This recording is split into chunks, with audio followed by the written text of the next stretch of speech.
முருகனின் அறுபடை வீடுகளில் இரண்டாம் படை வீடான திருச்செந்தூர் சுப்பிரமணிய சுவாமி கோயிலில் நடிகர் யோகி பாபு இதனையடுத்து வெளியே வந்த யோகி பாபுவை சூழ்ந்து கொண்டு பக்தர்கள் செல்ஃபி எடுத்து மகிழ்ந்தனர். தொடர்ந்து செய்தியாளர்களுக்கு பேட்டி அளித்த அவர் ஜெயிலர் திரைப்படத்தின் இரண்டாம் பாகம் நன்றாக வந்திருப்பதாக தெரிவித்தார்.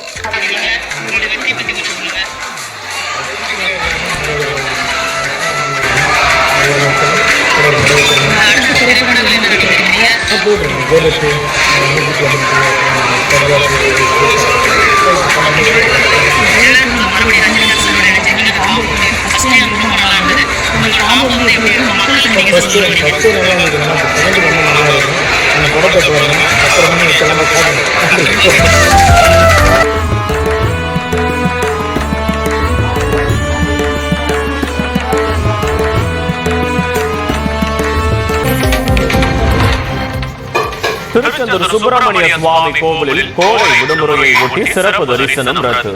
நடிகர் யோகி பாபு சிறப்பு தரிசனம் மூலம் அனுமதிக்கப்பட்டதால் பக்தர்கள் அதிர்ச்சி.